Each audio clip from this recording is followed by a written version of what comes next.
CM Hemant Soren ने राष्ट्रपति और प्रधानमंत्री को चिट्ठी लिखी है और जनगणना को लेकर उन्होंने कहा है कि जनगणना से पूर्व उसमें सरना कोड को शामिल किया जाए। और जयराम महतो जिस तरह से हेमंत सोरेन ने अपनी ये मांग रखी है, उनका कहना है कि इस पूरे मामले पर जल्द से जल्द पहल होनी चाहिए और आदिवासियों की धार्मिक पहचान को ध्यान में रखते हुए जनगणना के द्वितीय चरण में इसे लागू किया जाना चाहिए। देखिए, इसे झारखंड की राजनीति के लिए काफी अहम माना जा रहा है। उनका कहना है कि सरना धर्म को पृथक पहचान मिलनी चाहिए और इसी बार जनगणना में ऐसा होना चाहिए। हमारे साथ हमारे वरिष्ठ सहयोगी राकेश रंजन जी हैं। राकेश जी, हेमंत सोरेन ने देखिए राष्ट्रपति और प्रधानमंत्री दोनों को चिट्ठी लिखकर अपनी एक बड़ी मांग रख दी है, क्या कुछ मायने हैं इसके? देखिए, इसके मायने बड़े हैं क्योंकि जेएमएम शुरू से ये मांग करता रहा है कि सरना धर्म कोड की बात वो करता रहा है। और देखिए, जो मुख्यमंत्री हेमंत सोरेन ने राष्ट्रपति महोदया को पत्र लिखा है, उसमें भी इस बात की उन्होंने चर्चा की है। और जब वो शुरुआत ही करते हैं तो लिखते हैं, मैं झारखंड की जनता, विशेषकर देश के करोड़ों आदिवासी भाई बहनों की ओर से वर्ष 2027 की जनगणना में आदिवासी सरना धर्म कोड को पृथक धार्मिक पहचान के रूप में शामिल करने का अनुरोध आपके समक्ष रखना चाहता हूं। तो ये एक पुरानी मांग है जेएमएम की, और जो राज्य में जो जेएमएम के नेतृत्व में सरकार है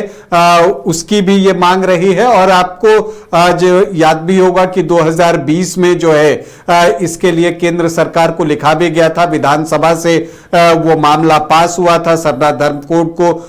एक अलग पहचान देने के लिए सरना धर्म को, और फिर उसे जो है केंद्र को भेजा भी गया था। हेमंत सोरेन मुख्यमंत्री ने जो राष्ट्रपति को पत्र लिखा है, इसको अगर आप देखें तो इसमें जो बातें उन्होंने लिखी हैं उसमें यह लिखा है कि इस क्रम में मुझे यह जानकारी दी गई है कि प्रथम चरण में अन्य तथ्यों के अतिरिक्त हाउस होल्ड धारित करने वाला व्यक्ति अनुसूचित जाति या जनजाति का सदस्य है अथवा नहीं, इसका अंकन भी किया जाएगा। इसी क्रम में यह तथ्य उभर कर आया कि प्रत्येक नागरिक से जुड़े व्यक्तिगत आंकड़ों का संकलन द्वितीय चरण में किया जाएगा। आगामी जनगणना की प्रक्रिया में मैंने सरना धर्म की पृष्ठभूमि तथा आदिवासी समुदाय के अपने सरना धर्म के प्रति भावनात्मक जुड़ाव को दृष्टिपथ में रखते हुए जनगणना में आदिवासी समुदाय के लिए पृथक आदिवासी सरना धर्म कोड का प्रावधान रखने का अनुरोध माननीय प्रधानमंत्री जी से किया था। मुझे उम्मीद है कि जनगणना के द्वितीय चरण में धर्म से संबंधित जानकारी से जुड़े प्रपत्र कॉलम में राज्य की आकांक्षा, विधानसभा का संकल्प, सभी आदिवासी समाज की भावना और राज्य सरकार की ओर से मेरे द्वारा किए गए विशेष अनुरोध को दृष्टिपथ में रखते हुए आपके द्वारा गंभीरता से विचार किया जाएगा। तो ये बातें मुख्यमंत्री हेमंत सोरेन राष्ट्रपति महोदया को पत्र में लिखते हैं। तो देखिए, अब जो है ये चीजें स्पष्ट हो रही हैं कि मुख्यमंत्री ने जब ये पत्र लिखा है तो उनकी इच्छा है कि ये जो धर्म का कॉलम है उसमें एक अलग से कॉलम बनाया जाए और उसमें सरना को भी शामिल किया जाए। अभी अगर आप ऐसे देखें तो यहां पर जिन धर्मों की चर्चा होती है, हिंदू धर्म, इस्लाम धर्म, ईसाई धर्म, सिख धर्म, बौद्ध धर्म और जैन धर्म की चर्चा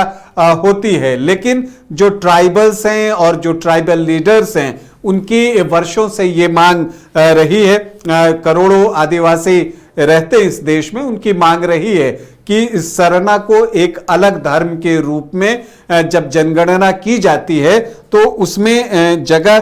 दी जाए। और इस बात की अहमियत भी जो है मुख्यमंत्री हेमंत सोरेन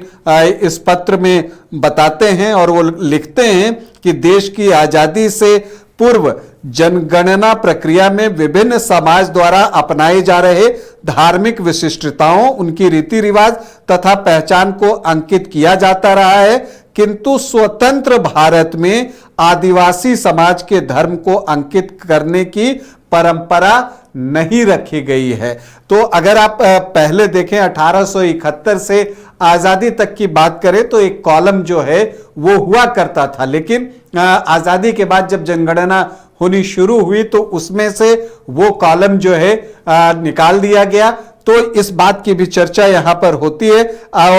मुख्यमंत्री हेमंत सोरेन ने लिखा कि आदिवासी समाज के द्वारा अपनाए जा रहे सरना धर्म के विभिन्न विशिष्टताओं, अलग अलग पूजा स्थल, कुल देवता, प्रकृति देवता एवं ग्राम देवता का प्रचलन, परंपरा एवं त्योहार पुजारियों के द्वारा पूजा किए जाने की व्यवस्था का प्रचलन है। यह सरना धर्म को विशिष्ट धर्म के रूप में अलग पहचान देता है। तो ये बातें जो है उन्होंने लिखी हैं और लिखा है कि किसी समाज से जुड़े विभिन्न आयामों एवं उनसे संबंधित आंकड़ों का समुचित संकलन ससमय नहीं किया जाता है तो उसका नीति निर्धारण पर दूरगामी कुप्रभाव पड़ता है। तो मैंने कहा कि चूंकि ये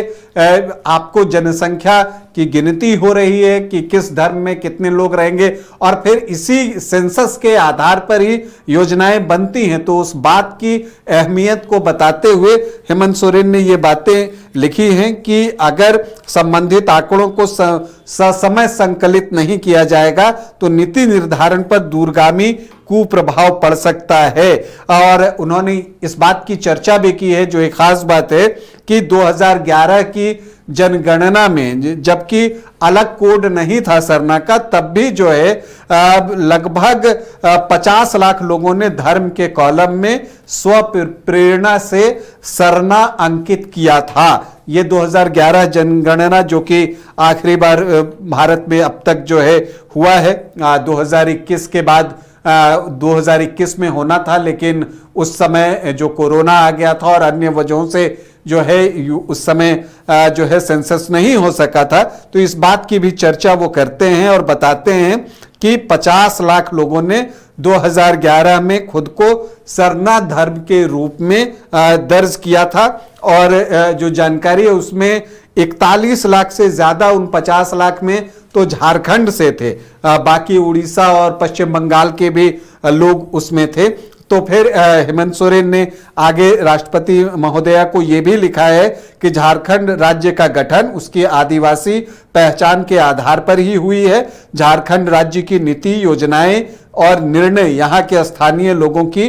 भावना पर आधारित है, जिसके केंद्र में विभिन्न समुदाय, खासकर आदिवासी समाज की सामाजिक, आर्थिक, धार्मिक एवं सांस्कृतिक विशिष्टता है। ऐसी परिस्थिति में तथा इन सभी आयामों को जनगणना की प्रक्रिया में सम्मिलित किए जाने की आवश्यकता प्रतीत होती है। तो ये बातें भी हेमंत सोरेन ने लिखी हैं। इस तरह से हेमंत सोरेन ने अपनी मांग रखी है और कहा है कि देश के करोड़ों आदिवासी समुदाय की, देखिए हेमंत सोरेन लगातार आसाम गए, बंगाल गए, वो खुद को एक आदिवासी नेता के रूप में देश भर में एक आइकॉन बनाने के मिशन पे लगे हैं। और देखिए ये जो मांग उन्होंने रखी है देश भर के आदिवासियों का हवाला दिया है, यानी अब कहीं न कहीं इस पर सियासत भी अब जमकर शुरू होगी। ये सियासत होगी। और देखिए जब ये सरना धर्म कोड का बिल विधानसभा में आया था तो सर्वसम्मति से पारित हुआ था, मतलब कि बीजेपी भी उसमें शामिल थी। तो सभी को पता है कि झारखंड में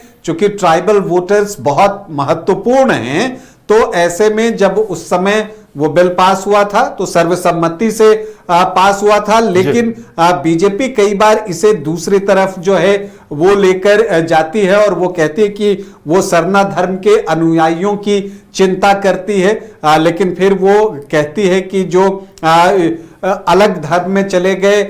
उनको उसका लाभ, चूंकि वो इसको जोड़कर कई बार जो है वो देखते हैं रिजर्वेशन से भी, तो इस तरह की बातें भी सामने आती हैं। लेकिन एक बात तो है कि हेमंत सोरेन ने राष्ट्रपति और प्रधानमंत्री को सरना धर्म कोड को सेंसस में के कॉलम में जगह देने की बात कहकर एक मास्टर स्ट्रोक तो चल दिया है। और अब इसकी काट क्या ढूंढ पाएगा यहां पर बीजेपी का थिंक टैंक,